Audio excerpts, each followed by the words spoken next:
national service in the 40s. And these proposals, of course, failed to be implemented because Smuts rejected the idea that the provinces the control of healthcare should be taken away from the provinces. And so the proposals were shelved. And I think part of our historical agenda is how do we reclaim the impetus of what Gluckman represented which was the impetus towards establishing a universal national healthcare service.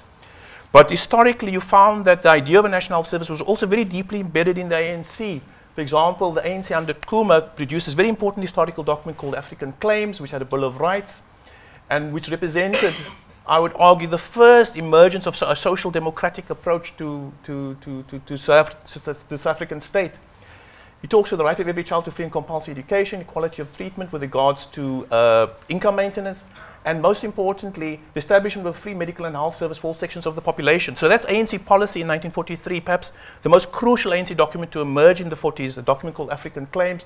It's reflected again in the Freedom Charter, where Albert Luthuli was the head. A right to free state-provided healthcare, preventative health scheme to be run by the state, free medical and healthcare and hospitalizations provided for all, special care. So you can see that historically this idea of a national health service, and in fact I would argue a social democratic healthcare service, is very deeply embedded in ANC history. And this discourse reflects a discourse that was influenced by what was happening in Britain at the time, which was Attlee's Labour Party establishing the welfare state, based on universal access of the poor and the middle class to a single form of provision, and that there was this cross-filtering of ideas.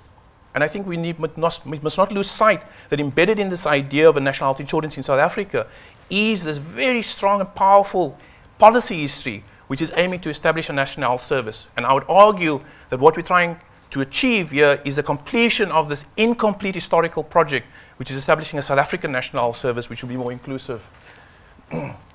Of course, after 1994, you found that this, again reflected in key policy documents like the RDP-based document, was the idea of universal provision of social policy, including a preventative healthcare service, a national healthcare service. It was reflected in the ANC's election manifesto. It's reflected in the 90s in ANC policy thinking about establishing a national health service. It's reflected in the National Health Plan for South Africa in 1994. What I'm trying to argue here is that there's been a complete consistency of ideas around establishing a national health service, but that those ideas are displaced after the ANC comes into power. You found the group around the gear economic frame become hegemonic, and there's the displacement of this universal idea. It's about then means tested, it's about the poor becoming an external category, about the middle class being separate from an agenda of an inclusive approach to transforming South African healthcare. And you saw that in the documents that emerged. The white paper on the RDP, for example, had language of affordability, cost containment, privatization. There's a shift from a social democratic language. There's an abandonment of that language. Okay, and that's most tellingly consolidated in the GEAR program. And the important thing for social policy of GEAR is that revolutionary restraint, that fiscal restraint of reducing the fiscal deficit to 3%, which means there was a massive squeeze on social expenditure. And that was, there was this decisive break with the more inclusive social democratic agenda. However, okay, I need to wrap up. I think where I want to end it is to say that what we're finding here is that it's absolutely in the interest of the middle class to be engaged in this debate around establishing a national health service. Let's call it the NHI.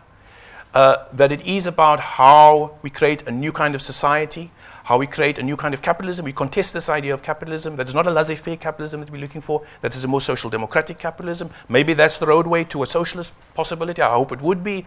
But I think